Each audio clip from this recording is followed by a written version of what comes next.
it is time once again for another Chicago Bears pregame show. And we are taking a look at the Week 8 matchup in Baltimore with the Bears playing the Ravens Sunday morning. That will be 10 a.m. on the West Coast for us. I'm excited about that, Nico. We got 2 more weeks of 10 a.m. football before the Arizona daylight savings time, which doesn't happen because we don't change our clocks here in this state.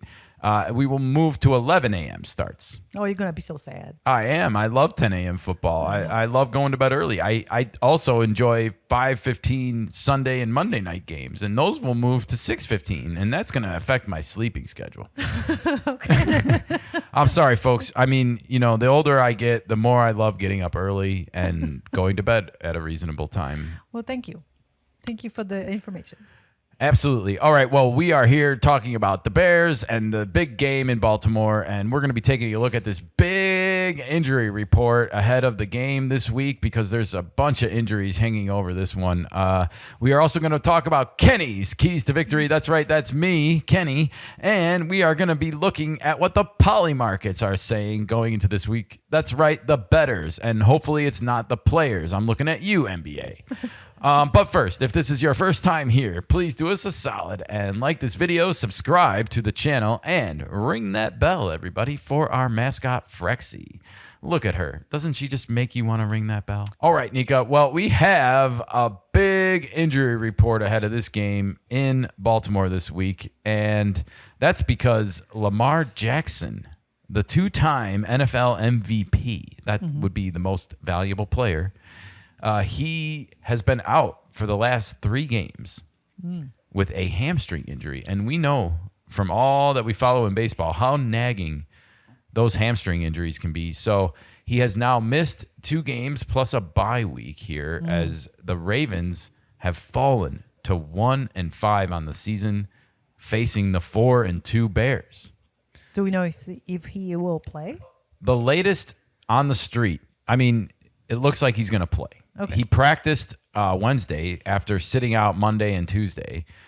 He then practiced again Thursday, and this morning, some of the regulars, I have the Rich Eisen show here, showing video of him jogging onto the practice field and kind of joking around with his teammates, doing a little catching and playing around. Now, I will say, in the video of him jogging onto the field, he looks ginger.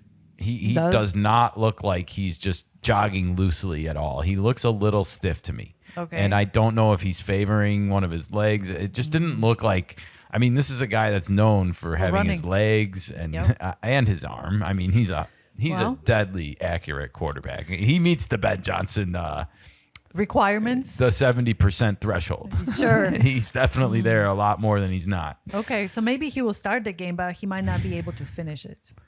Yeah, I don't know what's going on with this. The Ravens also, just as a side note, have a Thursday night game the following week. So they have a really short turnaround after this game, which means basically, like, I feel personally that he's going to be a game time decision. Like, I don't think they're going to tell the media or the reporters which way they're leaning until game time. Okay.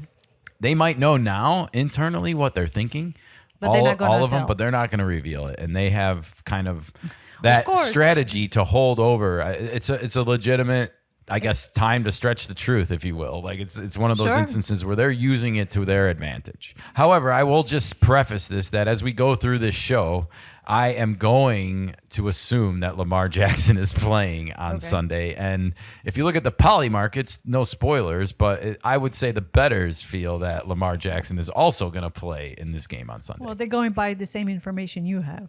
Definitely. So I'm going to assume he plays, but it's probably going to be a game time decision. Don't look for any confirmation today or tomorrow. Okay. On the Bears list on the injury side, we got some stuff to talk about because DJ Moore and DeAndre Swift were both still on the injury report, even after playing last week. This dates back to those Monday night injuries or whatever. We don't really know what DeAndre Swift suffered.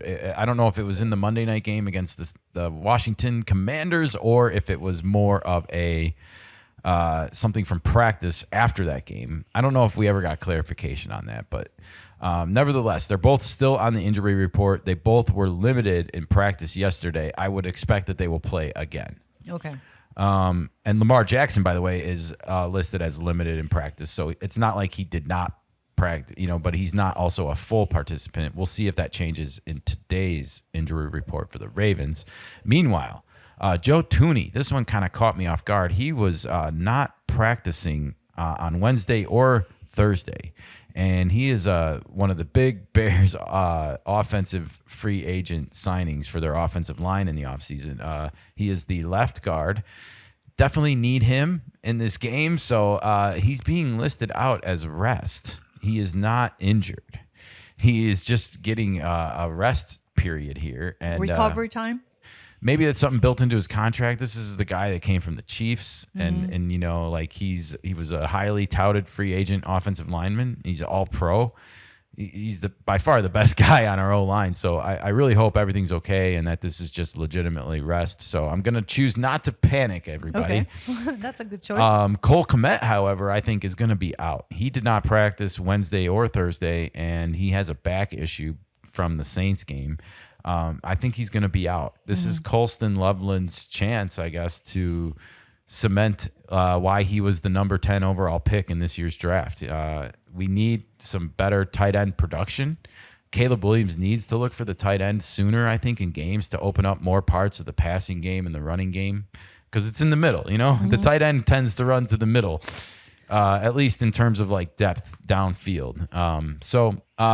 Elsewhere on the offense, Roschon Johnson, who is technically the third string running back, but also kind of our big boy. Like we mentioned that DeAndre Swift and Kyle Monangai are both kind of those small, slippery ones, but you do still need a power back. And Roschon Johnson is the power back. He did not practice Wednesday or Thursday, so kind of without a weapon going into the game, which I don't necessarily love. On the defensive side of the ball, Tyreek Stevenson has a banged-up shoulder coming out of that Saints game. He did not practice Wednesday or Thursday, so a little bit of a wait and see, I guess, on that one to see if he has a chance to play. I don't think he's been ruled out yet. Kyler Gordon has a new groin/calf injury. That sounds like two injuries. That's two different parts of the body. This is after he came back. I think he had a hamstring to start the season, so not great. And Tremaine Edmonds, a linebacker, has an ankle injury. Ouch. So he's been a limited participant in practice along with Kyler Gordon. So I think they're going to play. It's just not great that one of your best defensive backs in Kyler Gordon, who started the year with injuries, now has possibly two other new ones. Okay. It's football. You're going to get banged up. Of course. Of course. That's why there's so many players on the roster. Absolutely. Now, Grady Jarrett, who has missed at least the last game against the Saints. I'm not sure if he missed the game before that, but he has been limited and now full participant in practice as of Thursday. So it looks like he is going to be back. And he was the big defensive nose guard that is going to he's a big boy up front, Okay. We need him on defense to clog the holes and clog lanes, and that's his job. So keep his knees healthy. But yeah, as you look at the rest of the list, Nashawn Wright had a hip injury. He was limited on Wednesday, but full on Thursday. I'm not too worried about that. So our ball hawkers are out there, our guys that have been getting the interceptions and the fumbles. So let's keep that up. Having said that, we can turn to Kenny's keys to victory. A lot of this is going to hinge, of course, on Lamar Jackson's injury, Nika, because he's the two-time NFL MVP. He's the most important factor in this game. And if he doesn't play, obviously I think you're going to see those betting markets change a little more to 50-50 Bears than it is right now. But nevertheless, because of Lamar's injury and assuming he does play, my first key to this game is the Bears must force the issue. They need to get him in a situation where he's tested early. They must get pressure on him and force him out of the pocket. And let's see if those legs are 100% in a full speed game early. Let's see what he's got, and that will help us to determine how we need to play going forward, or whether we can back off, whether he's not confident in running. Because if he's not confident in running and he's not going to take off, then you've eliminated a huge threat of his game. Yeah. A huge threat. Absolutely. And the coach for the Ravens might take him out because you don't want to further injure. You don't want to further injure him, but I mean, they just might have to change their game plan. They do, you know, yes. and I guess that's what we want to figure out. We want to figure out what their game plan is with him. Are they taking it easy on him, or are they limiting the playbook options, or is he totally 100% like he's going to run it to the house if he gets a hole? Okay.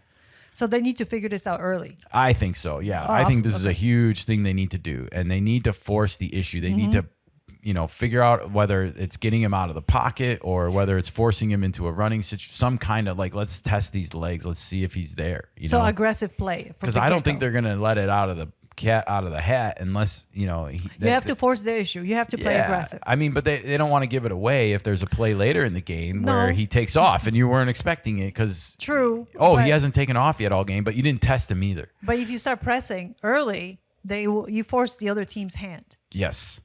And with that, he's missed 2 games and they had a bye week. So let's see if he's rusty. Okay. Let's see if we can't force a turnover early on in this game. I mean, we've been so good at winning the turnover battle. When you're on the road in the NFL, you kind of want to win the turnover battle if you want to win the game, I feel like. So, and he's rusty. He could have one. Let's see. The Ravens, by the way, are losing the turnover battle this year. They have a -7. They've coughed it up 10 times to their opponents, and they've only taken it away 3 times. So we need to get a turnover or 2 this week. And by the way, Lamar Jackson's not the only thing you got to be worried about because they have Derrick Henry over there as well, who is a beast. Beast. Now, he's not been the most productive this year. When you look at his stats, he has 439 yards on 88 attempts, and that's 5 yards a carry. But it's very up and down, Nika. Week 2 against Houston, only 2.2 yards a carry, 15 attempts for 33 yards. You go down the calendar, that was 2 weeks ago. I'm sorry. If you go up the calendar backwards, he had 8 attempts for 42 yards against the Chiefs. That's 5.3 yards, but just 42 yards, Like they didn't utilize him a lot that game. The Bears defense has been really good against the run, especially since they got out of the bye week. They tightened up that. They tightened it up on their own running game as far as producing more. So I hope that trend continues, and I hope they can zero in on Derrick Henry as well. Now, when you have Lamar and Derrick Henry and you're trying to figure out what Lamar is, it'll be interesting to see how much the Ravens lean on Derrick Henry early in this game to help Lamar get acclimated back to being on the field again, assuming he does play. Okay. But if he doesn't play, I would also assume Derrick Henry would be a huge part of the game plan then because he's like your best offensive running back player kind of besides if you didn't have Lamar. Okay. Anyways, so it looks like Derrick Henry is, he's pretty awesome. He has 4 touchdowns in 6 games, bunch of yards, 5 yards per carry on the average. So he's a beast, do not underestimate him. Absolutely not. But the thing is, the Ravens have been losing games because the quarterback is injured. Absolutely. And just a reminder, he is averaging 5 yards a carry, but week 1 against the Bills, he had 9.4 yards a carry on 18 attempts. Was that the game they won? Buffalo won that game at the last minute. That was the opening week Sunday night game. So, I see. All right. Well, we got the Ravens turnovers. They cough it up 1.67 times per game. So they, when you look at what the Bears defense has done, that kind of we should push it more closer to 2 at least, if not get a third one on them. Okay. But let's definitely force that issue early in the game. Let's see what the Ravens are going to be out of this bye week and with Lamar coming back. Let's talk about the offensive keys to victory for a second. Let's take it to the other side of the ball. Our offense, I feel like, really needs to get off to a crisp start here. I need to see sharp Caleb Williams. This is one of those games where if we're going to win, I think Caleb Williams needs to get a lot closer to that 70% threshold that he has been not achieving the past couple weeks.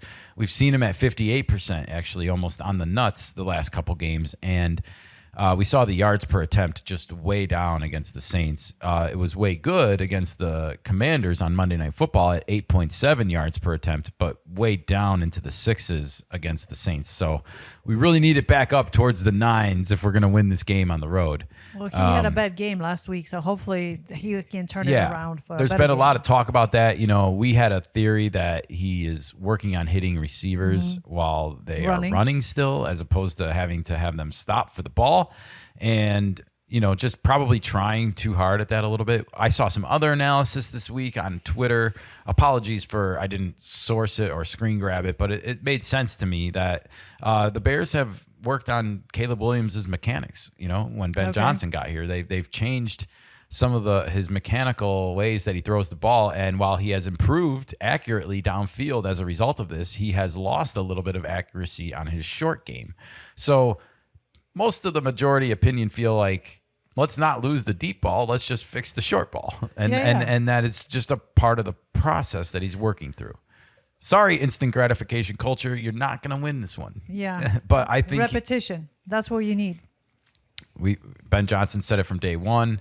And if you look at the Jared Goff similarities out there this week, you'll know that Jared Goff struggled in his first year in the Lions offense. But we're going to talk about that at the end, I promise. Okay. Aside from that, I think we need a big play early in this game. We need to bust a big one, whether it's a run, whether it's a screen pass, whether it's just a straight up deep ball. We need to bust a big play early in this game. So come out swinging in the first quarter. Come out swinging. The flea flicker comes to mind against Dallas a few weeks ago where we had the trick play. This is all I'm saying is, like, if Ben Johnson's got to play a rabbit up his hat, we should pull that out early maybe in this game on the road where you're going for 5 wins in a row. This is a huge challenge for this team. How do you overcome challenges? Pull a rabbit out of your hat sometimes. You start to get better at what you've been working on. So hopefully he's just saving some stuff for this game that we haven't seen yet and that they can kind of take them off guard with. We certainly have the offensive personnel to do it. Yes. So this is one of those games where it's a good chance to see it. Now, I want to go back to halftime. This is a game where the Bears are going to have to make strong halftime adjustments, I feel like, if they want to win. It's just part of the game, and it's something that we have been a little bit sluggish with.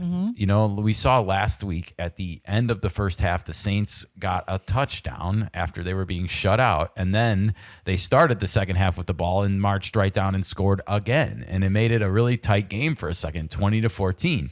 The second half has been a struggle for the Bears this whole season. It has. They did come through at Washington and get DeAndre Swift made a move and got a touchdown, and that was huge. But on the whole, we haven't had consistency moving the ball downfield in the second half, which tells me that the defenses are adjusting to us quicker than our offense is adjusting to them. So hopefully, if our offense gets off to a good start in this game, then we can start to move like, okay, what are they going to do to counter this and stay ahead of them? So aside from that, Nika, my last key to victory for the Bears on Sunday is to limit the penalties, of course. This has been a disastrous season for the Bears with penalties, and nobody has been their own worst enemy, in my view, in the NFL this year more than the Chicago Bears have. Yep. And it probably cost them a win in week 1. They could be in the first place right now in the NFC North. But nevertheless, it hasn't gotten better. Yes. Last week it had 10 penalties in one game, and it's just like, ooh. Ouch. And you're giving the other team almost 100 yards back. That's nuts when you think about it. That's crazy. It is nuts. And it needs to get cleaned up because, like we said, this is one of those things that officials can become psychological with them where they start to look at the numbers ahead of the game. Well, the Bears get average 9 penalties a game. Well, we're going to have to throw 9 flags on them today. Yeah. It's just kind of human nature, Absolutely. And you start to see things that they're not there. Maybe aren't there, maybe are ticky-tacky a little bit. Well, they're guilty because they were guilty last week. And the false starts. I don't blame the officials necessarily. It's reality. It's part of life. All right.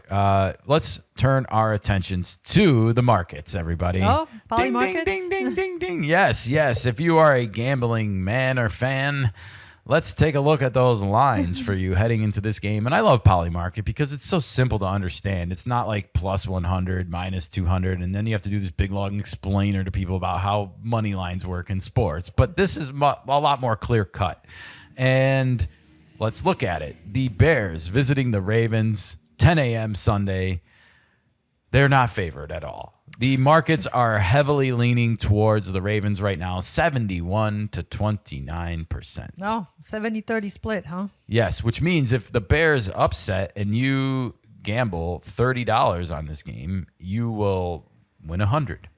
That's Okay. what is easy about this, easy math. So not a bad taking on the table.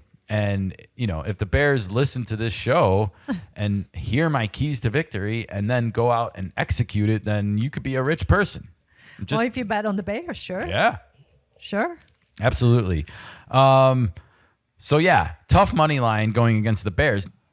We could maybe see this line change drastically if we find out like an hour before the game that Lamar Jackson isn't going to play. Yes, that could flip or be 50-50. Definitely. So the fact that this is so lopsided now tells me that people that are gambling on this game do think he's probably going to play. So there's that. Now, the spread, however, in this game is 6.5. They have the Ravens winning by about a touchdown or so. Oh. You know, obviously 7 is a touchdown, and it's never going to be a round number. It's always going to be a half. So if the Ravens win by a touchdown, they will cover. And if they win by 2 field goals, just 6 points, they will not cover. So now we've seen the Bears win by 12 last week against the Saints when they were favored by what, 5.5? Something like that. They always try to keep these spreads a little bit close, but this tells me that I feel like they feel like the Ravens are going to win by a touchdown or more. Well, that's only if Lamar Jackson plays. Correct. If that changes. All of these lines are totally under the microscope Right. if Lamar decides not to play. However, the money line on this, Nika, is 50-50 when it comes to the spread. So a lot more people feeling like the Bears will keep it within a touchdown than not. A lot. There is still, it's 50-50, so it's not a lot. It's split pretty evenly. In fact, even though it says 50 cents for the Bears, it says 53 for Baltimore. Okay, so it's it hasn't slightly even different. fallen below 50% for Baltimore yet.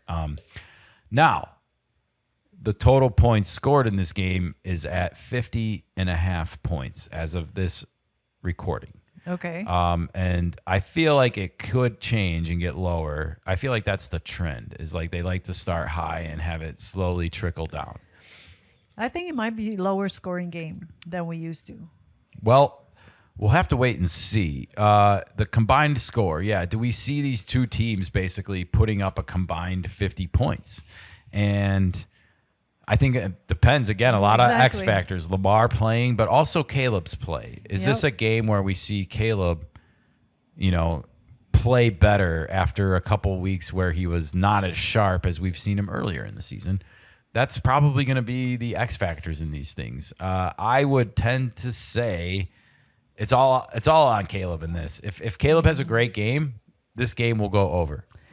Yes, he's got the potential for it, definitely. I want to point out a couple things here. The Ravens giving up 32.3 points a game this season. So they are giving up even more than the Saints were going into the game last week. They're both 1-win teams. For sure. Even the Bears, who had that awful 52-point yield against the Lions in week 2, are giving up 25.8 points a game. So almost 7 points less per game. A touchdown. That's a touchdown less. So the Bears defense definitely overperforming. And then the Bears scoring more than Baltimore, but that is without Lamar Jackson for 2 games. So that average is probably affected.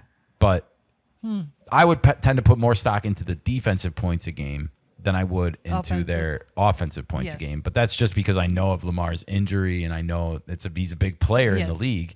And obviously, I know more about the Bears' status because of that Lions game, and I know that that's weighing some of these statistics down. Nevertheless, those are the numbers, and that's what we have to work with. So what is your prediction for No. this Sunday's game? Let me pull my crystal ball over here. Oh, Because I know. Nika's crystal ball, everybody. The new segment coming soon.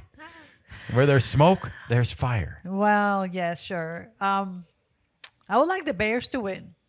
Of course, me too. I know, just to have a 5 on the That's books. not a prediction. Well,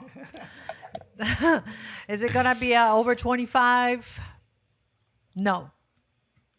Okay. So the 50, you don't think they're going to break I don't 50 think and a so. half? Actually, it's dropped to 49 and a half already. So breaking news, everybody.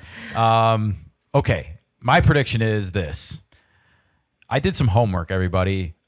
Jared Goff, who is the Lions quarterback, he came up in conversation this week with regards to Caleb Williams because Caleb Williams had an awful game last week, I think, by his standards against the Saints. Okay. It wasn't ugly. It was just bad. He could have played a lot better, and he was a couple throws away from probably doing that. And it's unfortunate, but it happens. The world's not ending. That's right. However, when looking at the first 6 games of Caleb Williams' tenure under Ben Johnson and Jared Goff's tenure under Ben Johnson, a lot of similar numbers started popping up between the quarterbacks. And, and Jared Goff was like a 7-year veteran when Ben Johnson became his offensive coordinator. And he had come through the Rams system, an offensive team. It's not like he was football dumb or anything like that. He had some experience under his belt, and yet he started 1-5 when Ben Johnson was offensive coordinator. And it wasn't until later in the first season that his offense really started clicking. So people were kind of looking at it and like, yeah, it's going about as it should be in a sense when you look at the numbers side by side. However, I went ahead and decided to look at how Game 7 turned out for Jared Goff because this is Game 7. Okay. We're a prediction show, damn it. Sure. We don't okay. look at the past to make You wanna excuses. look We at want to the look future. ahead and see what's coming. For sure. Jared Goff had a fantastic game in his 7th game under Ben Johnson. Lucky 7. He had a 108 passer rating. He was 27 of 37 for a 73% completion rating, his highest yet under Ben Johnson. So that tells us that Caleb Williams is about to have a great game, everybody, because that's what Jared Goff did, and that's the comparison. All right. I like it. A lot of 7s. 7 is a lucky number. He's going to have a great game, but this is what's going to happen. He's going to throw for over 300 yards for the first time this season. Is that your prediction? He's going to throw for 3 touchdowns, and he's going to have a quarterback rating over 100 after this game, and the media will not be able to shut the hell up on Monday.